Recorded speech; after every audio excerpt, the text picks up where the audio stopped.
इस वक्त मेरे साथ जो गेस्ट जुड़े हैं तो उनका नाम है यासिर साहब, जो कि अपनी पार्टी से वाबस्ता है और यूथ के साथ वाबस्ता है। तो इनसे आज बात करेंगे जो आज जम्मू में एक डिमोलिशन ड्राइव की गई। इससे पहले हमने देखा कश्मीर में डिमोलिशन ड्राइव स्टार्ट हुई थी, आज जम्मू में पहली दफा यहाँ पे बिल्डोजर चला।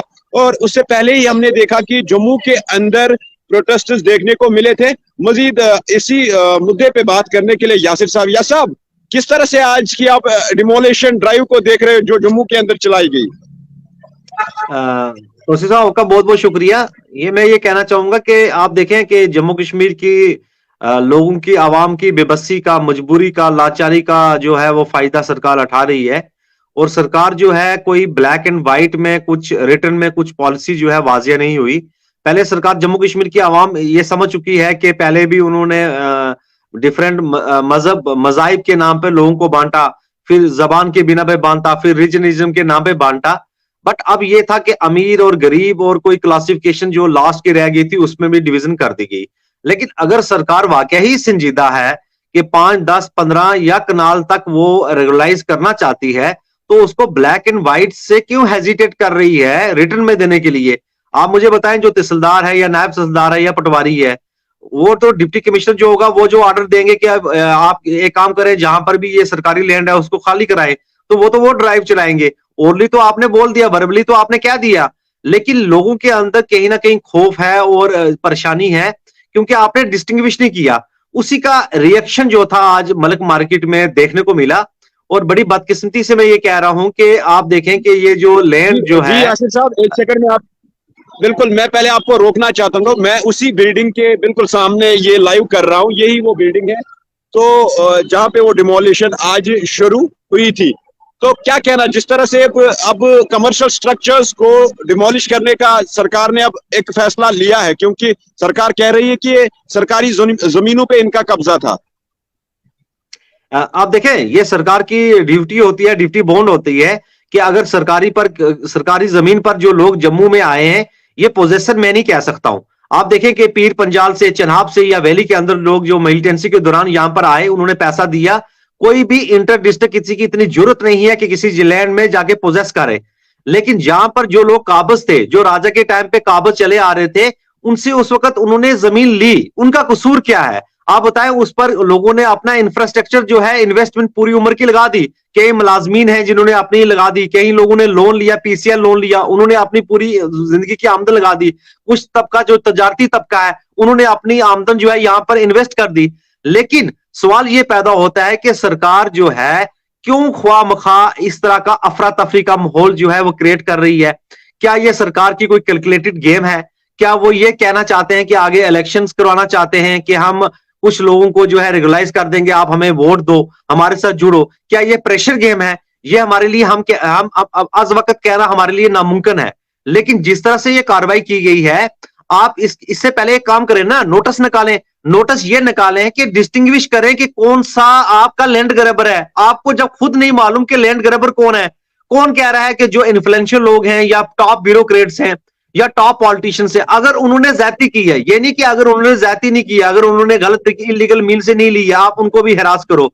लेकिन अगर उन्होंने इलीगल मीन से पावर का गलत इस्तेमाल रोकना चाहता हूं, जिस तरह या सब रोकना चाहूंगा, जिस तरह से आज जम्मू के अंदर ये हुआ, उसके बाद हमने देखा प्रोटेस्ट भी हुआ।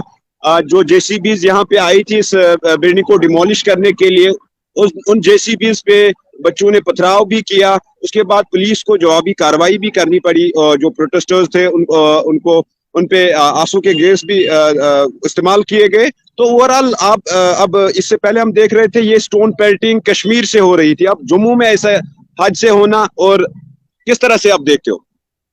देखिए, एडमिनिस्ट्रेशन तो हमेशा कोशिश करती यही है कि राइट टू प्रोटेस्ट जो है लोगों का छीन लिया जाए, और राइट टू रिएक्ट जो है वो हमारा कॉन्स्टिट्यूशनल राइट है। राइट टू प्रोटेस्ट होगा, लोगों गवर्नमेंट तक जो है आवाज पहुंचती है कि लोगों की ख्वाहिश क्या है, लोग क्या चाहते हैं। लेकिन एडमिनिस्ट्रेशन का ये काम होता है, वो किसी तरह से इसको डिफ्यूज करना चाहती है, क्योंकि उनके एपीआर का मामला होता है और वो चाहती है सरकार तक उनके एपीआर अच्छे रहे, उनका ट्यूनर जो है अच्छी तरह से गुजरा जाए।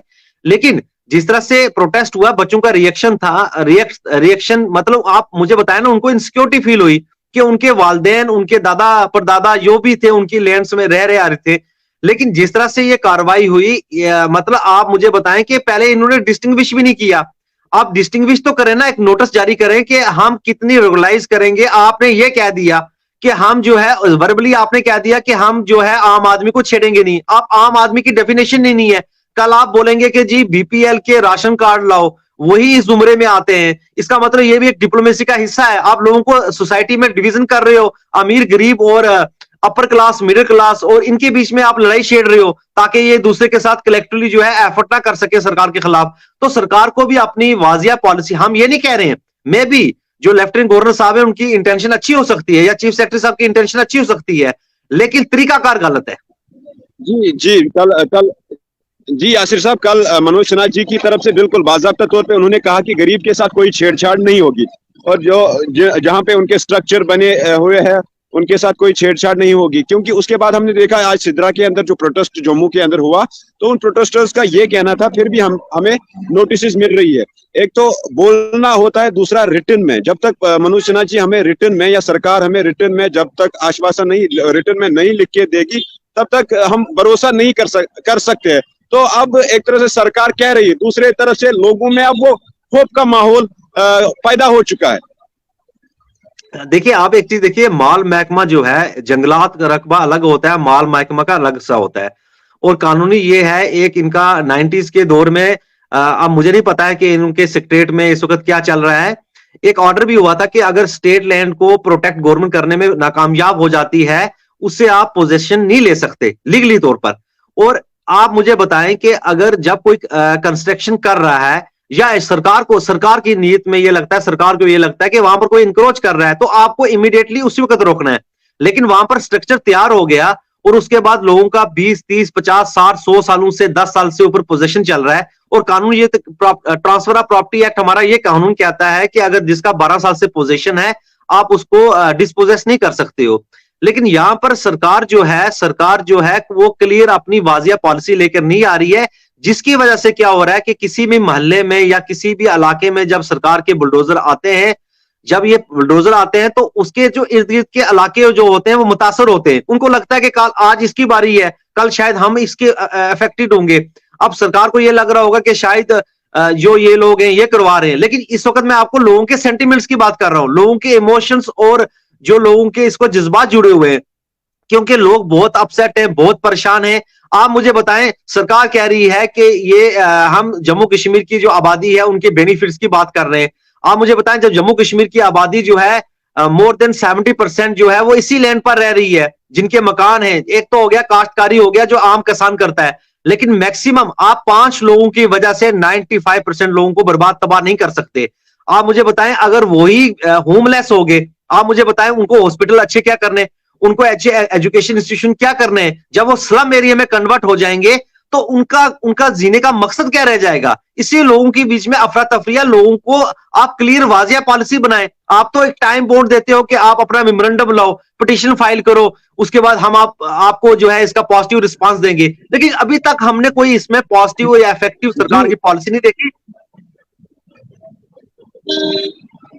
जी यासिर साहब, लास्ट में आपसे जानना चाहूंगा, सरकार को क्या वे फॉरवर्ड्स क्या लाने चाहिए, सरकार को कौन से ऐसे इनिशिएटिव्स अब लेने चाहिए जिससे जो हमारा ये कमर्शियल स्ट्रक्चर बना हुआ है इसको अगर रेगुलाइज ही किया जाए, क्योंकि एक बिजनेस हब बन चुका है। अब इसको डिमोलिश करके, तो आप एक खुद एडवोकेट हो, तो आप क्या सजेस्ट करना चाहते हो यहाँ की सरकार को, क्योंकि आप एक युवा भी हो और दूसरी तरफ से एडवोकेट भी हो, तो क्या सजेस्ट करना चाहते हो लास्ट में आप यहाँ की सरकार को? देखिए, मैं यहाँ की सरकार को यही कहना चाहूंगा कि माना कि आपके कुछ इन्वेस्टर्स दिल्ली से या मुख्तलिफ हिस्से से बड़े बड़े इन्वेस्टर्स आए थे, उनको जगह ये पसंद आई है कुंजवानी से लेके सिदरा तक, वो यहाँ पर इन्वेस्ट करना चाहते हैं और सरकार को कह रहे हैं कि हमें रकबा दिया जाए। लेकिन आपके यहाँ के जो सिटीजन हैं, यहाँ के जो स्टेट सब्जेक्ट होल्डर हैं, उनके राइट्स भी प्रोटेक्ट करने हैं। आप एक काम करो, आप पॉलिसी वाजिया करो, जो रेजिडेंशियल एरिया है, जो भी आपकी कनाल 2 कनाल की पॉलिसी है उसको हम रेगुलाइज करेंगे और उसके साथ छेड़छाड़ नहीं की जाएगी। सेकंडली जो है, जो कमर्शियल एरिया है, कमर्शियल एरिया में जिसकी 2 दुकानें हैं, 3 दुकानें, ऊपर उसका रेजिडेंशियल है, या जिसका रिसोर्स मतलब जिसका आप कह सकते हो आमदन जो पूरी परिवार जो है उसी दुकान से चल रही है, उसको छेड़छाड़ ना की जाए।